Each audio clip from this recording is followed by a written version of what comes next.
Hello students, welcome to all in your class. Dear students, as you know, we are reading the second chapter of the history nationalism in India, and in this chapter we have already covered the some topics such as the First World War, Rowlatt Act, and one major topic of this chapter, non-cooperation movement. Today we will start a new topic of this chapter, towards civil disobedience movement. Dear students, you have already listened the name of the civil disobedience movements. Civil means प्रशासनिक, प्रशासन. Civil means the works, the orders, the activity which is related to the government. Obedience means to obey. Disobedience means not to obey.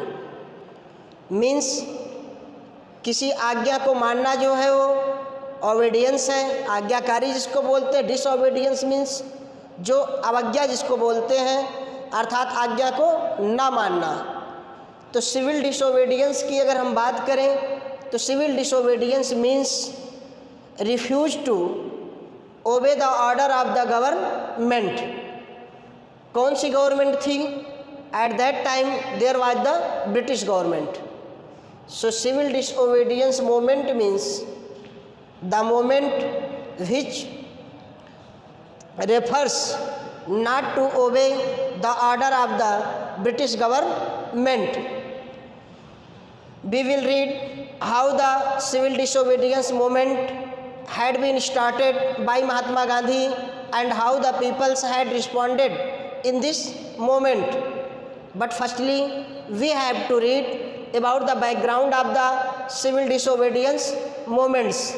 Means we have to read how and why the civil disobedience movement had been started by Mahatma Gandhi.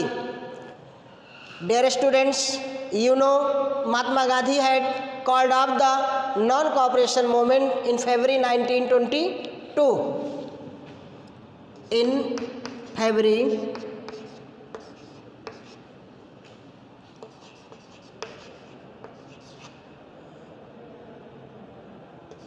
1922 Gandhi ji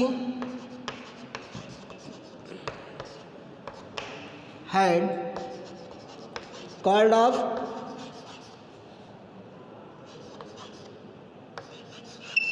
the non-cooperation movement.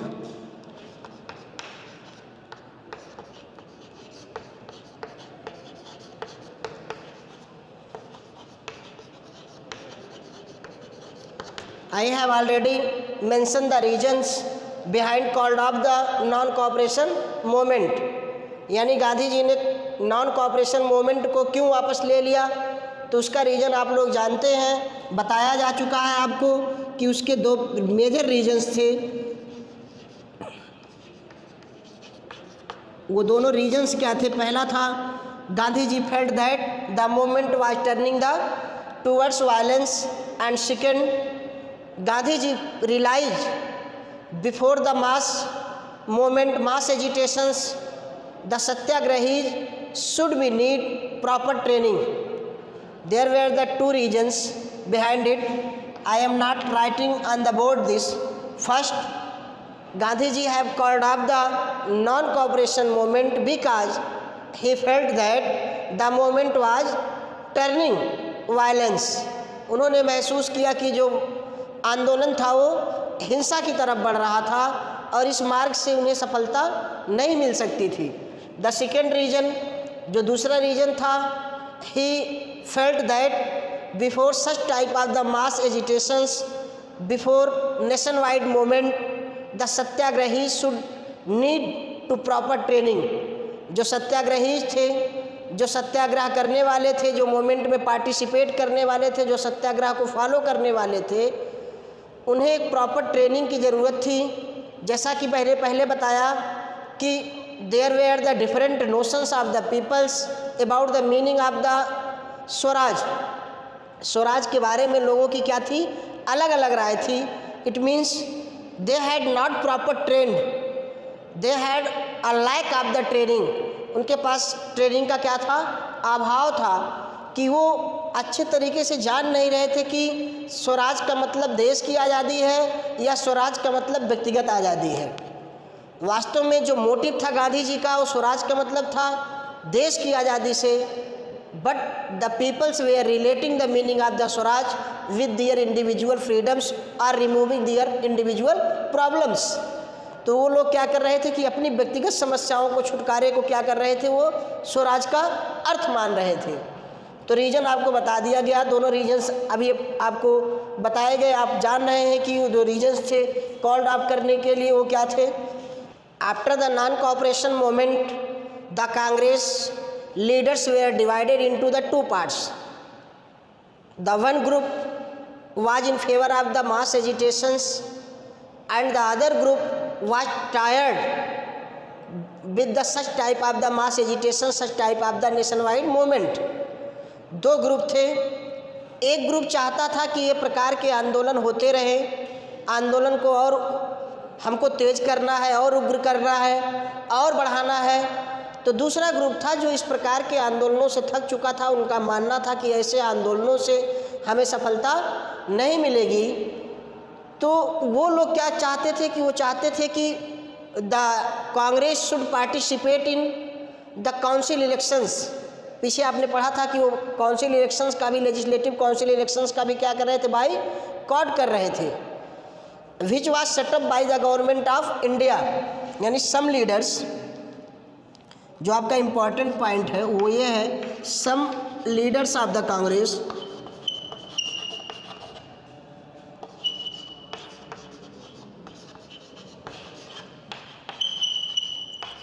wanted to participate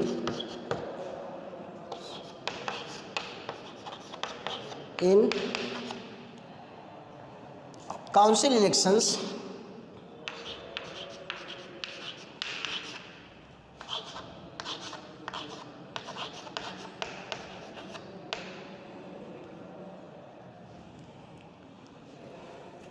which was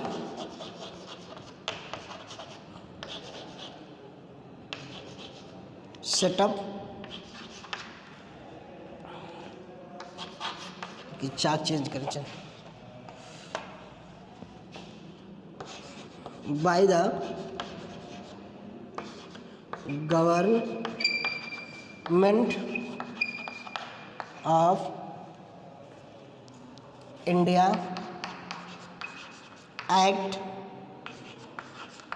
1919। When you read about the constitutions, you also read about the government of India Act 1919। जब हम भारत के संविधान को पढ़ते हैं तो हम government of India act 1919 के बारे में भी पढ़ते हैं। There are the many articles and the scheduled in our constitutions according to the government of India Act 1919, which is still following by the Indian peoples and the government of India। What is the government of India Act 1919? ये 19 जो government of India act 1919 है वो क्या है और उसमें क्या प्रस्ताव थे, उसके बारे में मैं आपको थोड़ा सा बता दूं। Actually during the first world war a deal was confirmed between the Mahatma Gandhi and the British government. जब फर्स्ट वर्ल्ड वार चल रहा था तो दोनों लोगों के बीच में, यानी गांधी के बीच में और ब्रिटिश गवर्नमेंट के बीच में एक डील प्रस्तावित हुई थी। Actually Gandhi ji had supported the British in the first world War. पीछे आपने पढ़ा है कि जो इंडियन पीपल जो सपोर्ट कर रहे थे इंग्लैंड को, तो उन्होंने सपोर्ट किया था because the British government had promised that after the first world war the government will give the more power to the Indian states.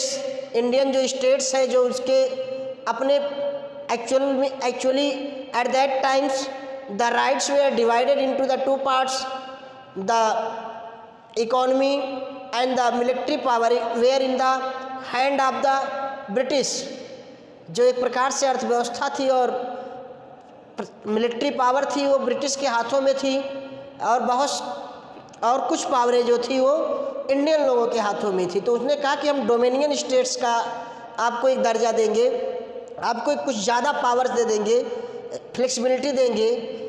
तो गांधी जी ने क्या किया था, इस शर्त पे ब्रिटिश को सपोर्ट किया था कि फ्यूचर में जो अपनी बातें हैं वो ब्रिटिश गवर्नमेंट से मनवा लेंगे। तो ये तो था गवर्नमेंट ऑफ इंडिया एक्ट की कुछ ज़रूरी बातें जो इस कंटेस्ट में आपको बतानी थी। तो इस एक्ट के अकॉर्डिंग 1919 में ये प्रस्ताव किया गया कि एक इलेक्शन हेल्ड होगा और उस इलेक्शंस में जो जीतेगा उसे पावर दी जाएगी, ज़्यादा पावर दी जाएगी। तो कांग्रेस के कुछ लीडर इसमें भाग लेना चाहते थे और वो इसलिए भाग लेना चाहते थे because they thought if they will be elected in council elections then they can be oppose more impressively to the British government. क्योंकि उनका मानना था कि अगर वो इस काउंसिल इलेक्शन में चुने जाएंगे, इलेक्ट होंगे, तो वो ब्रिटिश गवर्नमेंट का ज़्यादा अच्छे तरीके से विरोध कर पाएंगे, ज़्यादा इम्प्रेसिव तरीके से अपनी बातों को वो कह पाएंगे। तो उसमें पार्टिसिपेट करने के लिए 1922 में in 1922 two leaders of the two prominent leader of Congress, कौन कौन थे वो, C.R. Das means Chittaranjan Das and Motilal Nehru. Motilal Nehru का नाम आप लोगों ने सुना होगा, father of Jawaharlal Nehru who was the first prime minister of India. Motilal Nehru, इन्होंने क्या किया, एक स्वराज पार्टी बना ली। In 1922 C.R. Das and Motilal Nehru had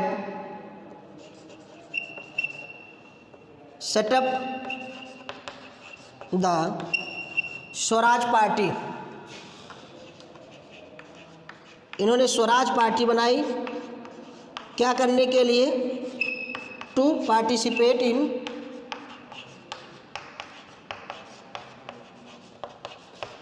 council elections.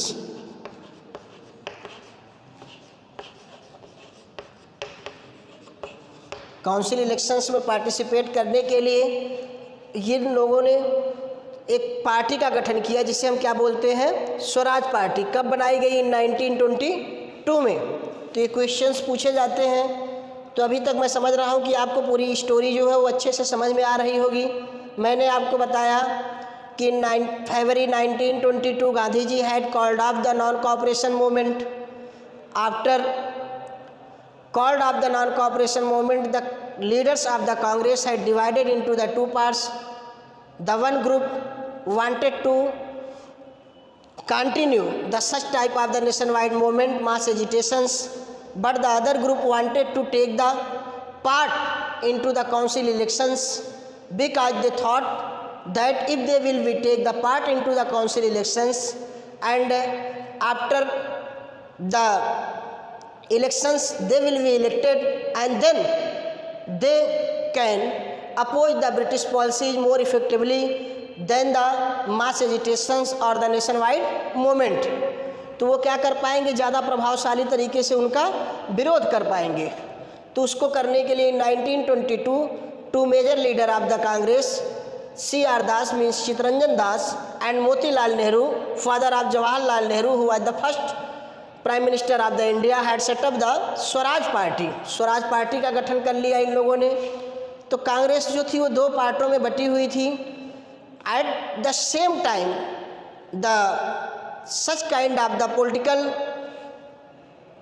Situations had came at the same time the such kind of the economic political situations had came and due to these the Mahatma Gandhi had started the civil disobedience movements. What were these events? We will discuss about these. So dear students, now we will read about the reasons behind starting the civil disobedience movement. Means we will read what were the circumstances which led the starting of the civil disobedience movement. वो कौन सी परिस्थितियाँ थीं जिन्होंने civil disobedience movement को जन्म दिया, जिससे civil disobedience movement प्रभाव में आया. So dear students, when you were reading about the First World War and in that topics you have read how the supply of the food grains had been increased into the Europe and it had created the two situations. उस समय दो situations थी. देखिए, दो farmers होते हैं, एक तो होते हैं रिच फार्मर्स और एक होते हैं poor farmers. Poor middle class भी होते हैं. यहाँ पे हमारा मतलब केवल दो लोगों से है. तो रिच फार्मर्स में हम लेते हैं उन फार्मर्स को, the farmers who earn the money by selling the surplus of their food grains. ऐसे फार्मर्स जिनके पास फूड ग्रेन्स ज़्यादा होते हैं, पैदावार ज़्यादा होती है, और वो क्या करते हैं कि अपनी जो उनके पास जो बचे हुए अनाज हैं, यानी जो उनके कंजम्पशन के बाद बच गए हैं, जो उनके उपयोग के बाद, उपभोग के बाद बच गए हैं, उनको वो क्या करते हैं, मार्केट में सेल कर देते हैं और उससे क्या करते हैं, अर्निंग कमाते हैं. तो जब डिमांड हाई होगी तो फूड ग्रेन्स के प्राइसेस क्या होंगे, हाई होंगे, तो इनको क्या होगा, अच्छा प्रॉफिट्स होगा. अब एक पुअर फार्मर्स है जो बहुत कम पैदा कर पाता है, जिसके पास सरप्लस है ही नहीं बल्कि शॉर्टेज है, तो अपनी कुछ ज़रूरतें अपने प्रोडक्शन से पूरी करता है और कुछ ज़रूरतें जो है वो मार्केट से परचेज करके पूरी करता है. तो पिछले टॉपिक्स में आपने पढ़ा था कि इन लोगों का जो अनाज खरीदने में काफ़ी दिक्कतें हो रही थी, क्योंकि जो फूड ग्रेन्स के प्राइसेस थे वो काफ़ी बढ़ गए थे मार्केट में, और वो फूड ग्रेन्स कहाँ सप्लाई किए जा रहे थे, यूरोप में किए जा रहे थे. लेकिन जब वार ख़त्म हो गया, जब फर्स्ट वर्ल्ड वार ख़त्म हुआ, तो सभी लोग अपने अपने घरों को लौट आए और फिर से स्टार्टिंग जो एग्रीकल्चरल प्रैक्टिसेस है वो यूरोप में स्टार्टिंग हो गई और कंट्रियों में स्टार्टिंग हो गई. तो जो प्राइसेस थे फूड ग्रेन्स की वो क्या हो गए, जब पैदावार ज़्यादा हो जाएगी तो उसके जो दाम हो क्या हो गए, गिर गए. अब ये दाम इतने गिर गए कि जो किसान थे वो अपना खर्च भी नहीं निकाल पा रहे थे. अब ये दाम इतने ज़्यादा गिर गए कि जो ये रिच फार्मर्स थे, जो लैंडलॉर्ड्स थे, जो ज़मींदार थे, तो वो क्या कर रहे थे कि वो रिवेन्यूज नहीं पे कर पा रहे थे, क्योंकि उनकी इनकम बहुत शार्ट हो गई थी. एक्चुअली चैन चलता था. जैसे ब्रिटिश गवर्नमेंट है तो ब्रिटिश गवर्नमेंट क्या करती थी, ज़मींदारों को खेत देती थी, और ज़मींदार यानी रिच फार्मर्स एक प्रकार से पकड़ लीजिए, रिच फार्मर्स में सभी आ जाएंगे. और जो रिच फार्मर्स हैं वो क्या करते थे कि पहले आपने पढ़ा था, जो अभी पीछे पढ़ा है आपने, टेनेंट्स के रूप में किसको देते थे, पुअर पीजेंट्स को देते थे, या हम कह सकते हैं कि पीजेंट्स जो थे उनको दिया करते थे ये लोग. अब इनकी तो शॉर्टेज हो ही गई, ये जो है टैक्स इनको पे करते थे, ये इनको पे करते थे. अब ये इनको नहीं पे कर पा रहे थे और ये इनको नहीं पे कर पा रहे थे, तो ये इनको अपना दुश्मन मान रहे थे और ये इनको अपोज कर रहे थे. एक चैन बनी हुई थी. तो actually at that time the such type of the situations had been created in India that the peasants were enables to pay the revenues to the British government. कहने से मतलब इतना ही है कि उस समय जब अनाज के दाम इतने ज़्यादा गिर गए कि उसके कारण जो लैंडलॉर्ड्स थे, जो ज़मींदार थे, जो रिच पीजेंट्स थे, उनकी इनकम जो है वो लो हो गई, तो वो रिवेन्यूज को पे नहीं कर पा रहे थे. तो उन्होंने क्या किया कि गवर्नमेंट से रिवेन्यूज में रिलैक्सेशन की मांग की या उसे ख़त्म करने की मांग की, और गवर्नमेंट उसे मानने के लिए तैयार नहीं थी. गवर्नमेंट तो लोगों ने उनके रिवेन्यूज को पे करने से मना कर दिया. तो ये जो मना करना होता है किसी गवर्नमेंट के आर्डर को, एक प्रकार से क्या होता है, सिविल डिसोबीडियंस मूवमेंट होता है। जब हम सरकार की बातों को ना माने तो इसका मतलब है कि हम प्रशासन की बातों को नहीं मान रहे हैं, तो वही क्या होता है, सिविल डिसोबीडियंस होता है। तो यहाँ पे अभी तो सिविल डिसोबीडियंस मूवमेंट स्टार्ट नहीं हुआ है, लेकिन रीज़न ये बना, पहला रीज़न हो गया आपका कि जो है वो रिवेन्यूज में रिलैक्सेशन की क्या कर रहे थे, मांग कर रहे थे। तो मैं समझता हूँ कि ये रीज़न आपकी समझ में आया होगा। मैंने आपको बताया कि after the first world war the prices of the food grains in the markets becoming fall down, गिरना शुरू हो गई, and the income of the peasants had been decrease, और उनकी जो इनकम थी वो क्या हो गई, डिक्रीज हो गई। So they were enables to pay the taxes to the British government and they were demanding about the relaxation into the taxes, but the British government was not ready to accept their demand. When the peoples had started the movement against this policy of the government, then a new government had been set up into the Britain, which is known as the Tory government. They have set up a Simon Commission.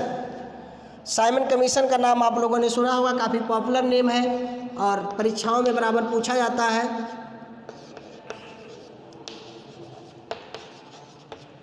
Simon commission, अभी आपको इसके बारे में बताएंगे। ये जो Simon commission था, ये एक्चुअल में जो इसके हेड थे वो सर जॉन साइमन थे। सर जॉन साइमन, जो इनका नाम था वो था सर जॉन साइमन। इन्हीं के नाम पे इसका नाम क्या कर दिया गया, Simon Commission. Actually the new Tory government in the Britain had set up a committee to look after the functioning constitutional functioning in India and suggest the changes. If the anybody ask you the Simon Commission, about Simon Commission, what is the Simon Commission, अगर कोई आपसे पूछता है कि Simon commission है क्या, तो आपको बताना है the commission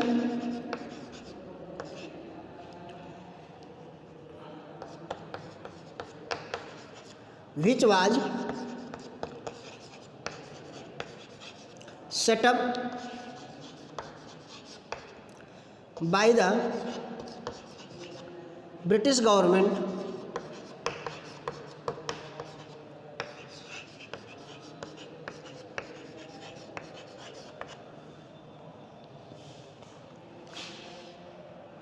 to look after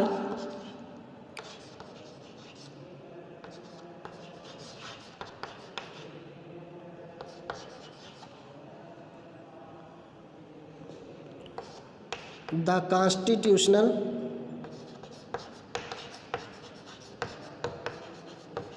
functioning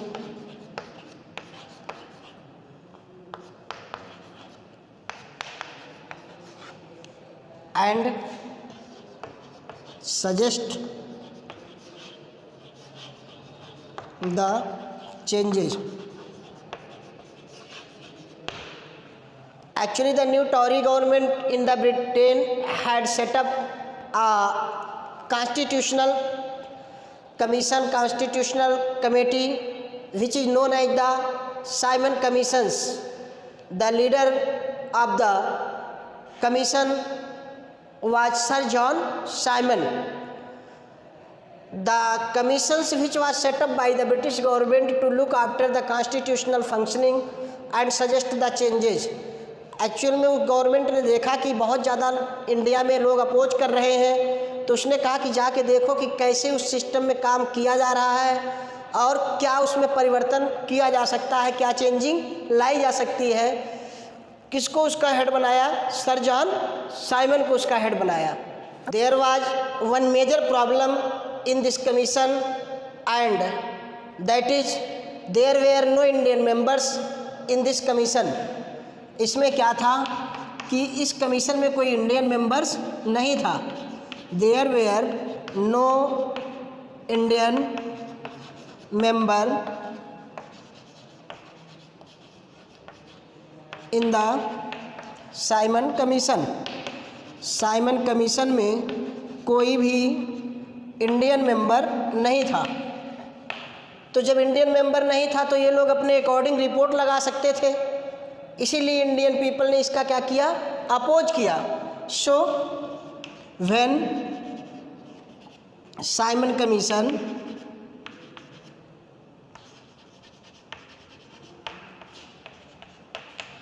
came in India, कब आया, इन 1928, the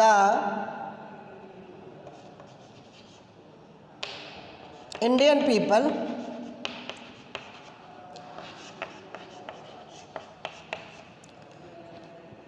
had greeted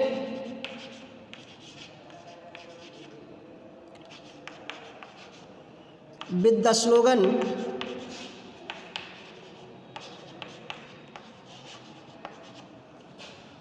of "Go back, Simon"। जो उनका स्लोगन था वो क्या था, गो बैक साइमन, यानी साइमन वापस जाओ। इस स्लोगन के साथ उन्होंने इस साइमन कमीशन का क्या किया, अपोज किया, विरोध किया। The all parties of the India at that time like Congress, Muslim leagues had supported the moment. इस मोमेंट को क्या किया उन्होंने, सपोर्ट किया, इस अपोज को सपोर्ट किया उन्होंने। So at that time the viceroy of the British government lord Irwin, उस समय लॉर्ड इरविन जो वहाँ का वायसराय था, उसने इस आंदोलन को रोकने के लिए एक प्रकार से फुसलाने वाला, जिसको वैगो ऑफर कहते हैं, दिया। उसने एक ऑफ़र दिया, वो ऑफ़र था डोमिनियन स्टेट्स का। डोमिनियन स्टेट्स, अभी हमने आपको बताया कि हम कुछ स्टेट्स को ज़्यादा पावर देंगे। He invited Mahatma Gandhi for a round table conference. एक राउंड टेबल कॉन्फ्रेंस के लिए उसने बुलाया। The Congress leader had opposed to this round table conference, actually somewhere in favour of that proposals, but the young leaders like Jawaharlal Nehru, Subhash Chandra Bose were opposing, and they were in favor of the more aggressive movements। वो ज़्यादा आक्रामक movements करना चाहते थे। And they were in favour of the Purna Swaraj. Dominion states का मतलब state को ज़्यादा पावर देना, मतलब आधी स्वतंत्रता, एक प्रकार से हम कह सकते हैं। तो उनका मानना था कि हम आधी स्वतंत्रता नहीं लेंगे, बल्कि क्या लेंगे, पूर्ण स्वराज। वो किसकी मांग कर रहे थे, पूर्ण स्वराज की मांग कर रहे थे। सो इन दिसंबर 1929, in the leadership of the Jawaharlal Nehru, in the Congress session of Lahore, a proposal of the पूर्ण Swaraj had been passed।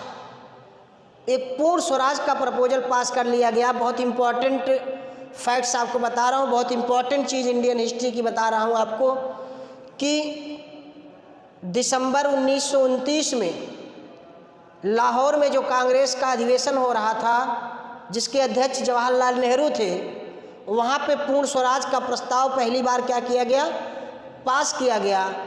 And it has been decided, और ये डिसाइड किया गया on 26 January 1930 they will celebrate the Purna Swaraj and they will take the pledge to struggle against the British government. और ये प्रस्ताव पास कर दिया गया कि 26 जनवरी 1930 को पूर्ण स्वराज की शपथ ली जाएगी, और वहाँ पर सभी लोग ये शपथ लेंगे कि वो जब तक पूर्ण स्वराज नहीं मिल जाता है तब तक ब्रिटिश शासन के खिलाफ आंदोलन करते रहेंगे। That was the reasons we celebrate the Republic Day of India on 26 January 1950। although the constitutions had been passed, had been completed on 26 नवंबर 1949। यद्यपि जो हमारा संविधान था वो पूर्ण रूप से बन करके 26 नवंबर 1949 को ही तैयार हो गया था, लेकिन उस दिन हम रिपब्लिक डे ना मना करके 26 जनवरी को सेलिब्रेट करते हैं, क्योंकि 26 जनवरी 1930 को पहली बार पूर्ण स्वराज को मनाया गया था। उस दिन पहली बार इंडिया का फ्लैग लहराया गया था। तो उस डेट को इम्पोर्टेंस देने के लिए हम क्या करते हैं, 26 जनवरी 1930 को एवरी ईयर जो है रिपब्लिक डे के रूप में सेलिब्रेट करते हैं।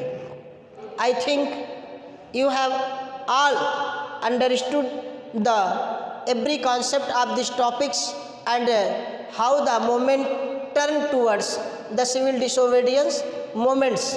मैं समझता हूँ कि आप लोगों को ये समझ में आया होगा कि कैसे जो मोमेंट्स है वो सिविल डिसोबीडियंस मोमेंट की तरफ बढ़ा, और आप लोगों ने ये जाना होगा कि क्या क्या इसके पीछे रीजन्स से कैसे कैसे स्टोरी आगे जा रही होगी। लेकिन अगर अभी भी आपको कोई कन्फ्यूजन्स है तो आपको पता ही है कि 2 नवंबर से आपके स्कूल्स खुल रहे हैं, तो आप स्कूल में आकर के अपनी क्वेरी दूर कर सकते हैं या हमको मैसेज कर सकते हैं, फ़ोन कर सकते हैं, जैसे भी आपको सुविधा हो वैसे अपनी क्वेरीज को आप हमसे दूर कर सकते हैं। तो आज के लिए बस इतना ही। पूरा वीडियो देखने के लिए आप सभी लोगों का बहुत बहुत धन्यवाद।